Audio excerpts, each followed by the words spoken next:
ever wondered why some people seem to have a gift for music? Have you ever wished that you could play by ear, sing in tune, improvise and jam? You're in the right place. Time to turn those wishes into reality. Welcome to the Musicality Podcast with your host, Christopher Sutton. Hello and welcome to the Musicality Podcast. My name is Christopher Sutton. I'm the founder and director of Musical U, and I'm excited to be joined today by Stuart, Adam, and Andrew from the Musical U team. This is an episode following up on our 100th episode celebrations, where we asked 26 experts to share their answers to what's one thing people can do to unlock their inner musicality. And there were several themes that ran through those answers. Even though each answer was interesting and different, there were a few things that came up time and again, and so we wanted to take a few episodes to explore those themes and share some thoughts from the team on each of them. In this episode, we're going to be talking about taking it step by step, the importance of small chunks and making steady progress over time. And I'm really keen to dig into this one because I've seen the impact it can have for someone to shift their mindset, including for myself, to shift your mindset from I must go big, I must hit that goal straight away, to let's break it down, let's take small steps and work bit by bit towards that goal. So in our expert answers, we had Casey von Neumann talking about how it's important to slow down and take things in small chunks. Chris Owenby talked about how the great and accomplished musicians we admire all have a backstory, and their expertise comes from the little things over time that add up and let them achieve those things. And Jeremy Fisher talked about stepped practice, the idea that when we're struggling with a piece of music, the trick is to take just that difficult moment, hone in on it, and then gradually expand from there as you learn to play that part of the piece. So this is something that comes up in almost every context in learning music. It's certainly something we remind members of regularly at Musical U, and as I touched on there, it's come up for me no shortage of times in my own musical life. Before we dive into this, I'm going to ask each of the team to introduce themselves in case you haven't heard them on the podcast before. So Adam, why don't you kick us off and say a little bit about yourself and your role at Musical U? Hello everyone, my name is Adam Liette. I'm the communications manager at Musical U. I'm a trumpet player, guitar player, and singer. Hello, I'm Andrew Bishko. I'm the product manager at Musical U, in charge of all the different content and modules and things that we're doing there. And I am the content manager on the Musical U blog. I am also a music teacher, a songwriter, an improviser, a multi-instrumentalist, and a mariachi. Hello, my name is Stuart Hilton. I am the community conductor. Most of you would know me as Guitar Stu 777 inside the site. And also I play guitar outside of Musical U and a few different projects, a tribute one, and then the other one is a country thing. And there you go. Great. And Stuart, why don't you start us off? You play in a tribute band at the moment. You've played in other bands in the past, and you also teach guitar. So I'd love to hear how you think about this topic, or whether you think it's important to break things down into small steps. Oh, definitely. And I hadn't even thought about that until you just said it. But yeah, with the tribute artist, that's a good example, really good example. When he had contacted me, this guy does 5 different tribute acts. So there's a lot of music to learn. But one of the things he would do, and I was very thankful about, is he said, here, learn these songs first, learn these, second, don't worry about these. But when I went into it, so for one, and to take it up a level, 2 of the tributes he does are Elton John and Billy Joel.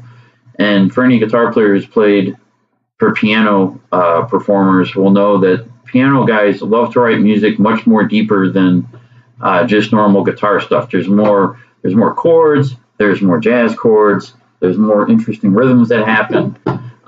So it makes it kind of difficult. So my first goal was to kind of just work through the rhythms and sight out things. And I had to chart them because there's just so many chords that you had to have the chart in front of you with words, because you use words to kind of cue off on the chords. So that was kind of like my basic thing, is like at least get that, the rhythm, and then build on to, because you have to get the signature licks at the end. and build on that. And using that same idea, we always kind of try to help that with the members, because most of us, and I did that even with the tribute guys. I heard it and I'm like, oh man, I've got to learn all this so much. And you in your head, you build this huge mountain that you're like, I've got to conquer this now. Well, you don't really need to. You can piece it off one step at a time, and that really kind of downplays the stress that you are currently going under, and it also won't help you lose a lot of hair from pulling it out of your head. But yeah, so that's definitely helped in the long end of things, and and thankfully he would always tell me about shows coming up, so I could work on one act versus trying to learn them all. I could just focus on like his one show, and then as another one would come up, I could then focus in on that one. But yeah, it's definitely doing it in small chunks at a time is a huge thing, and makes things much easier in the long run on you. Yeah, I think you touched on the major thing there, which is overwhelm. And, we have a lot of material in Musical U about planning and goal setting. And to a large extent, it's really about helping members avoid overwhelm. We touched on this in our recent episode with Sarah Campbell, and we're talking about keeping it simple, the importance of keeping it simple. And likewise, taking it step by step or breaking it into chunks. It's just critical if you're not going to get to that state where you're like, oh my gosh, there's so much to do. I need to look at every website, do every exercise, and I'm not going to be ready until I'm done. Anything you can do to simplify or to find the one piece of it that you can do today, it's so essential. Oh yeah, you just build on to things. I mean, this year, I took golf lessons at the beginning of the year because I like to play golf. I'm not that good. So my wife got me 3 lessons at a real nice place that gave lessons. So he gave me through some tips, and there's a lot of stuff he was going through. But there's 3 I tried to remember. And then, of course, at the end, he goes, well, you can pay for more lessons. And we hadn't even gotten in the golf season. And I'm like, I have enough to worry about right now. I don't, and it's knowing that, because a lot of people, we all like, well, yeah, let's continue. But I don't even have the other 3 things, smooth yet. If I had anything more, it's just going to get confusing. So I even get out on a golf course, and golfers, for anyone who's out there, everybody has a tip for you when you have a bad swing. They're like, well, you need to do this. And I have to calm them down. I'm like, look, I have like so many things going on in my head right now. I just need to focus on those little things, And the same thing with music. We want to like do it all. And it's like, no, just focus on this, these 2 or 3 things versus, the whole book. Yeah, that's a great observation. Not all small steps are created equal, and chunking it down is great, but it's not a magic bullet. You can still end up overwhelmed. You can still end up going down the wrong path. And one thing I particularly wanted to touch on when we talk about this is that you can do it yourself, but there are definitely cases, and particularly in music education, where it can be really valuable to have an expert show you the step-by-step. And I definitely feel like this is a valuable part of what we do at Musical U, is with our modules and roadmaps.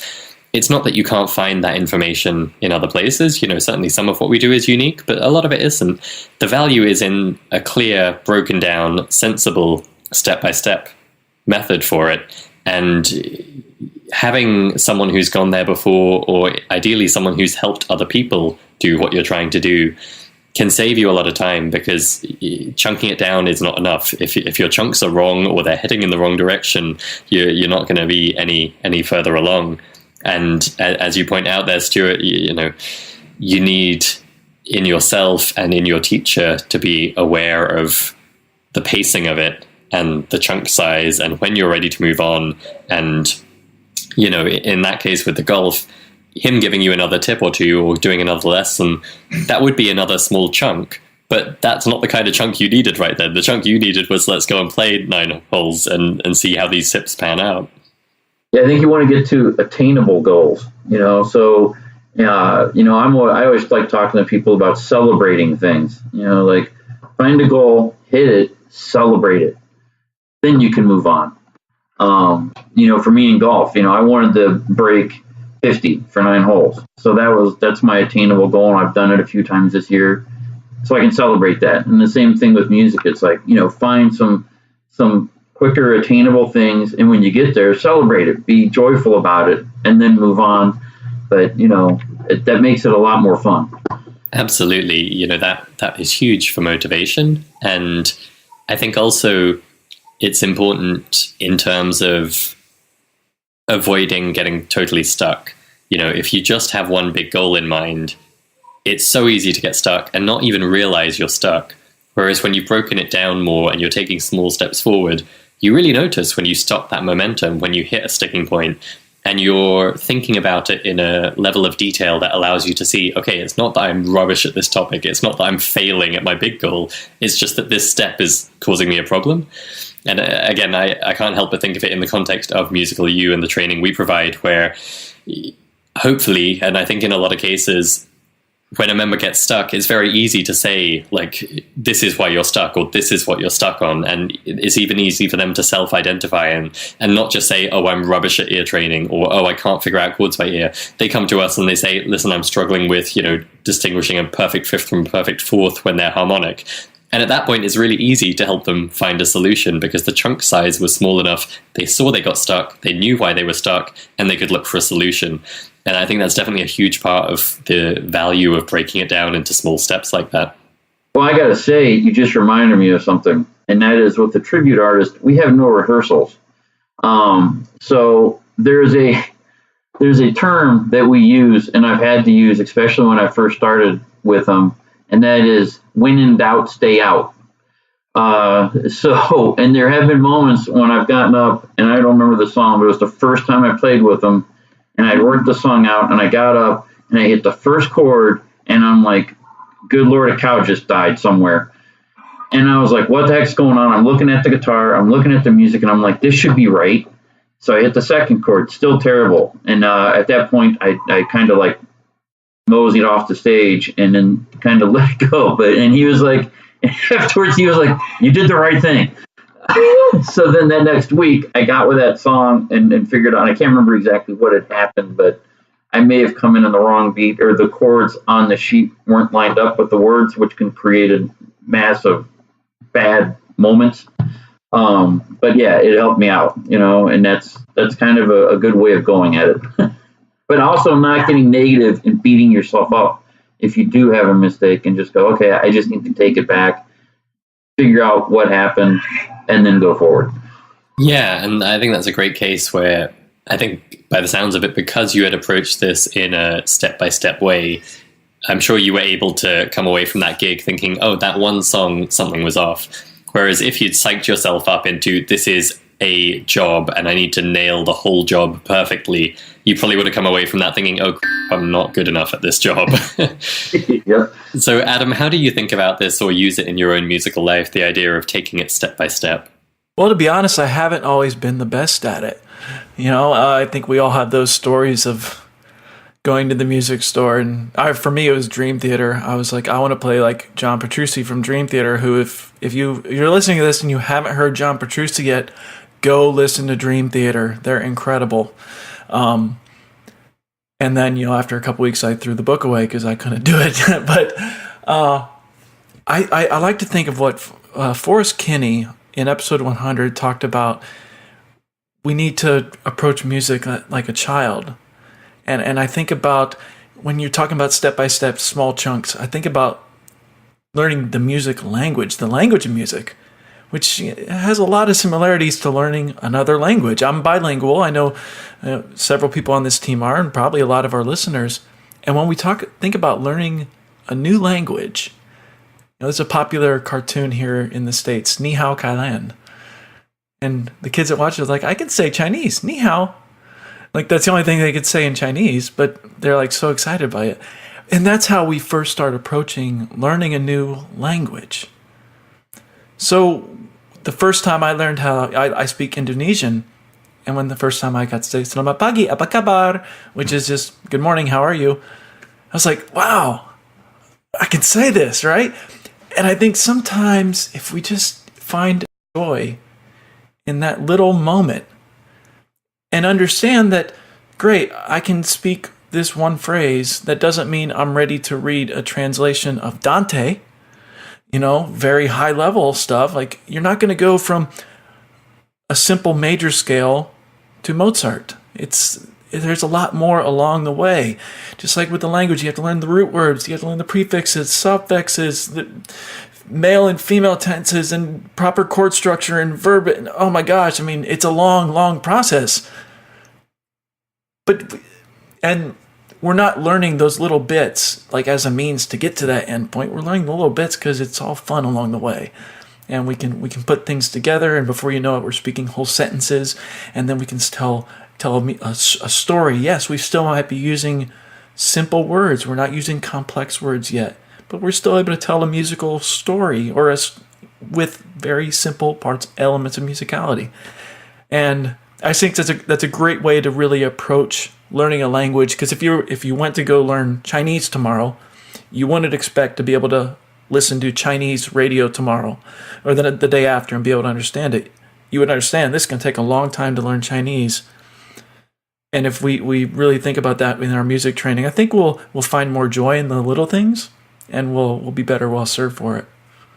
Absolutely. Yeah, it's a great analogy. And I think part of the challenge and part of why this is worth covering on the Musicality podcast is that in a case like learning a language, or with a child learning to walk, or, most skills in life, we kind of get that, it's going to be step by step. You need to take it slow. With the inner skills of music, we have these cultural assumptions about what it takes. And I think that leads people to expect either they can do it already, or they're going to suddenly click and be able to do it. We offer a masterclass occasionally called How to Play by Ear with Zero Talent Required. And in that, I talk about playing notes or chords by ear and make the analogy to reading. And I'm like, look, if you're learning to read, you don't begin by taking War and Peace off the shelf and trying to read it. You don't hand a kid War and Peace on day one of learning to read and expect them to do it. But somehow with music, we do. We're like, I listened to a song, I couldn't figure out the chords, therefore I can't play by ear. And the reality is it does need to be broken down. We start reading with the letters and a few simple words like dog and cat, and eventually you work your way up to the literature. And it's the same for these inner skills of music. It can and it needs to be broken down into small chunks. And I think it's a neat example too of what we were talking before about, which is they need to be the right chunks. If you're learning a language, a foreign language that is, don't open the dictionary and start by learning all the A words one by one, or whatever the first letter of that language is. That is not the way to master the language. Having a tutor book or a teacher to point you to the most important things to learn first, and the sequencing of it, is really critical. So it's the same in music. It's not a matter of, I want to play chords by ear, therefore I'm going to start today by learning to play C major by ear, and tomorrow I'll do C minor, and then I'll do C major 7, like that. I bought a book once that was purporting to teach you to play by ear, and it took that kind of approach. It was like, here are the 11 kinds of C chord. Now let's try playing them by ear. And I was like, what? It was complete, just almost gibberish to me anyway. Maybe it works for some people, but I always have that in mind as an example of how breaking things down in small steps in itself doesn't help you. Like there are wrong ways to do it, and you need to choose your resources or your mentors or your teachers carefully. How about you, Andrew? What are your thoughts on breaking it down step by step? Well, I'm going to start with something that seems contrarian here.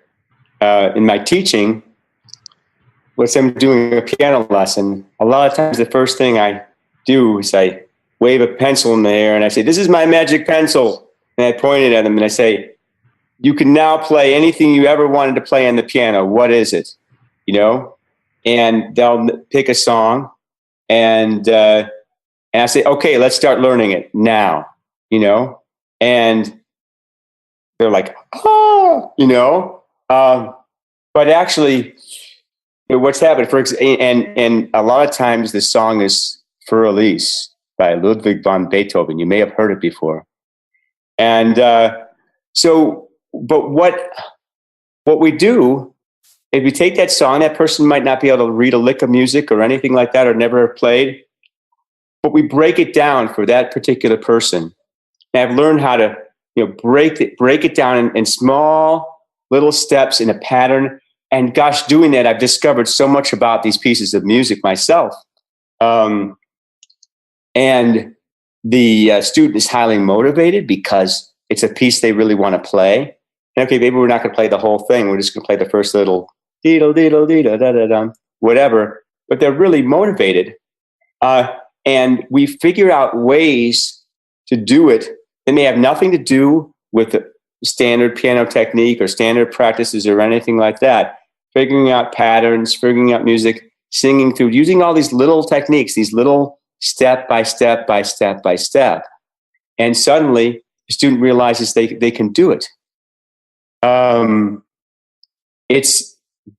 We become impatient with the process, and we procrastinate on our musicality, on playing music. We enjoy the process. We had a master class with Lisa McCormick that really encapsulated it for me.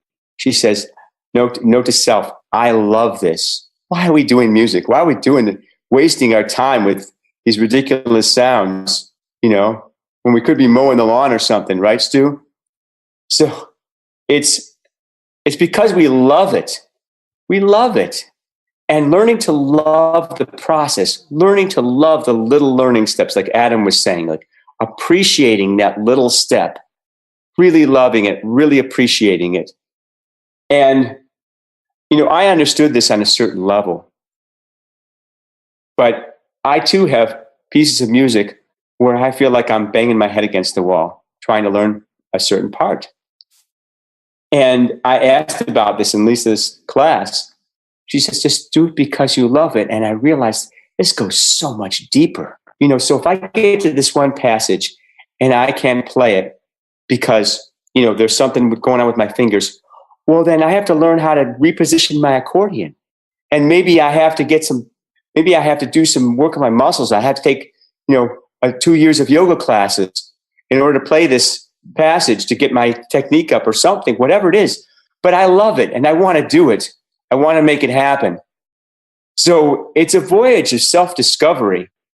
You learn things about yourself and you don't know where it's going to take you. It might take you on a side journey that you weren't really aware of. We've had one of the great things about Musical You is that we have such a variety of material. There's so many ways to go at it. And the beautiful thing, I saw so many members, they say, well, should I do this? Or should I do that? Should I do this? And it's like, do whichever one you want to do, whichever one stimulates your heart, because it's all going to the same place, just coming from a different perspective. We all chunk things differently. In my teaching experience, I've seen certain students can take things in big chunks, understand something all the way, and certain students have to have it broken down. And I've had to break things down in ways that I didn't know that you could break it down so far. It's like splitting the proton or something. But sometimes you break it down that far, and sometimes it's all one chunk. And it's similar with your own learning. You discover these things about yourselves. And so with Musical You, with all the different varieties of approaches and training and the vast quantity of material, you have the opportunity to explore this. And what's more is you got feedback and you're being guided along the way. You've got Stu in there rooting for you every step of the way, answering your questions, and myself sometimes. So it really is about learning to love the process, to enjoy the process, and to remember why we're doing this. We're doing this because we love it. Fantastic. Thank you. There was a ton packed in there that was really insightful, but I particularly love that you noted the need for it to be personal. I mentioned you should have a teacher make sure you're doing the right steps or the right chunks, but you're absolutely right that what's sensible for one person is absolutely not for another. And of course, that's why we are so personal about it at Musical You. And, whether you're thinking about Musical You or not, I think this is something to keep in mind, that just because something is step by step They may not be the right steps. And that doesn't mean they're bad steps. It just means they're not right for you. And that's why having a teacher or a mentor or a guide or even just a musical buddy to talk it through with can really help, because you do need to find the method that suits you, and you do need to be willing to pivot and change and observe when things are going off track. And, you know, that is the beauty of having someone more expert or more advanced, or even just alongside you to talk it through with. I was going to say, speaking about the teacher issue, or not, that's not an issue, but, one of the things I always like to ask when a student starts is, what do you want to do? Like, what is your goal? Because not everybody wants to be a John Petrucci or an Al Di Meola or a Les Paul. Some of them are like the one woman I taught. She just wanted to play chords with her kids so they could sing along. Some of them just, there's all these arrays of different goals that people want to do with their musicality, and tapping into that and adjusting how you want to go about your journey and learning it, is so different from one person to another. Yeah, so I want to make sure we don't end up this episode with the listener feeling like, we started out by saying this is about avoiding overwhelm. And I think from some of what we've said, you might be ending up feeling a bit overwhelmed, in the sense that we said there's no one perfect method. This isn't a magic bullet, and just chunking it down isn't going to solve all of your problems. But I think there are some concrete things there that everyone can take away. The first is that you should chunk it down. Like, it's almost never right to just try and leap straight for your goal. It's almost always valuable to try and chunk it down, take it step by step. Doing so gives you the opportunity to see your progress. It helps keep you motivated. It helps you observe when a sticking point is coming up and be specific about what you're stuck on. And the other major thing is, those steps may or may not be right for you, and you can try different methods. That's something you can do all by yourself. Just try different courses or different approaches, or just keep changing tack until you find your way forwards. Or you can take advice from an expert in whatever you're trying to study, so that they can help you kind of skip some of that experimentation. Ideally, with some human involvement. We have a past episode of this podcast about choosing and succeeding with online music courses. And one of the points made there is that there is a human factor required. There is no perfect one-size-fits-all course. And a big part of that is that a human can talk about it with you. They can understand why you're getting stuck, and they can recommend a new step-by-step path that's going to get you where you want to go. So I hope that that's sending people away with a bit of encouragement that it's not a simple thing, but it is an essential thing, and it's a powerful thing. So whatever you're working on in music, do just take the time to think through, all right, what are my steps? How can I chunk this down? And how am I going to do my best to ensure those are sensible steps or the right chunks for me, and keep monitoring that over time. A big thank you to Stuart, Andrew, and Adam for sharing your thoughts on this episode. It's been great to have the chance to chat through this topic with you. Thank you to everyone for listening, and we'll see you on the next episode of the Musicality Podcast. Thank you for listening to the Musicality Podcast. This episode has ended, but your musical journey continues. Head over to musicalitypodcast.com, where you will find the links and resources mentioned in this episode, as well as bonus content exclusive for podcast listeners. That's musicalitypodcast.com.